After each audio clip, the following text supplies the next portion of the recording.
Gajanan developers Pune यांच्याकडून आता पंढरपुरात इसबाबी कलश मंगल कार्यालय येथे साकारला जातो आहे भव्य गजानन टॉवर 10 मजली ट्विन बिल्डिंगचा प्रकल्प।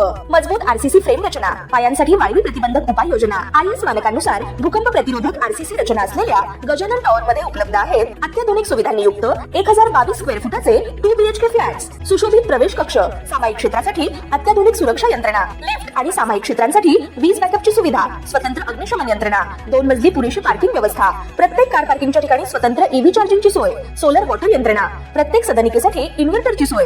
इसबाबी कलश मंगल कार्यालया शेजारी साकारल्या जात असणाऱ्या गजानन टॉवर मध्ये आजच आपला हक्काचा आणि आधुनिक सुविधांनी परिपूर्ण अलिशान फ्रीसाठी संपर्क क्रमांक 7677700025। ताज्या घडामोडी पाहण्यासाठी PVN म्हणजेच पंढरी वार्ता न्यूज या चॅनलला सबस्क्राईब करा।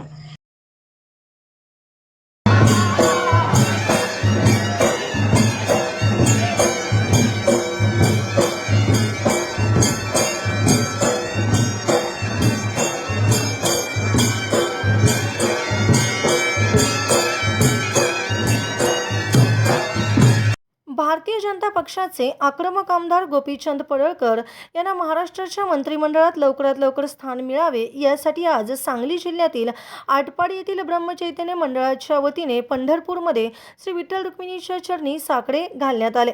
सांगली जिल्ह्यातील आटपाडी येथील ब्रह्मचैतन्य मंडळाच्या तब्बल 50 जणांच्या गजी ढोल पथकाने आज पंढरपूरच्या पवित्र भूमीत हजेरी लावली।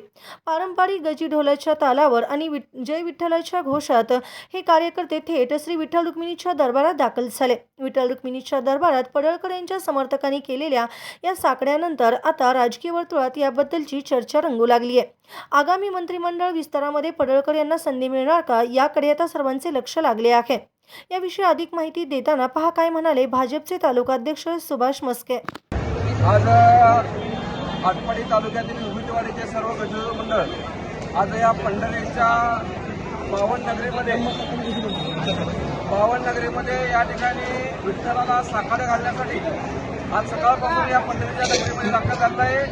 आमचे मित्र खर्चे सर असतील, एकनाथराव मोठे असतील, त्यांची सर्व टीम आज या ठिकाणी आलेली आहे। खरं तर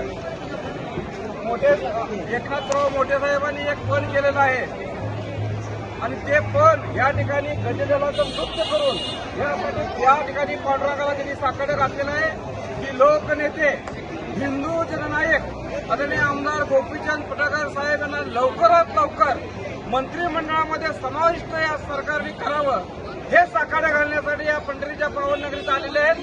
पंढरपूरच्या सर्व आमच्या गोपीचंद पडळकर साहेबांच्या सर्व सहकाऱ्यांच्या वतीनं त्यांचा या ठिकाणी यथोचित सन्मान सत्कार केलेला आहे।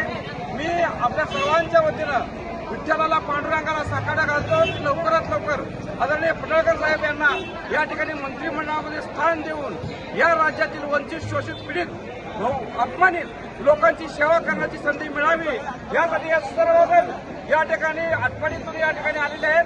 तुमच्या सर्वांचं स्वागत। नक्कीच पांडुरंग तुमचं हे साकडं ऐकल्याशिवाय राहणार नाही आणि येणाऱ्या थोड्याच दिवसामध्ये या ठिकाणी आदरणीय पडळकर साहेब हे आपल्याला राज्याच्या मंत्रिमंडळामध्ये दिसतील एवढंच या ठिकाणी मी विठ्ठलाला साकडे घालतो।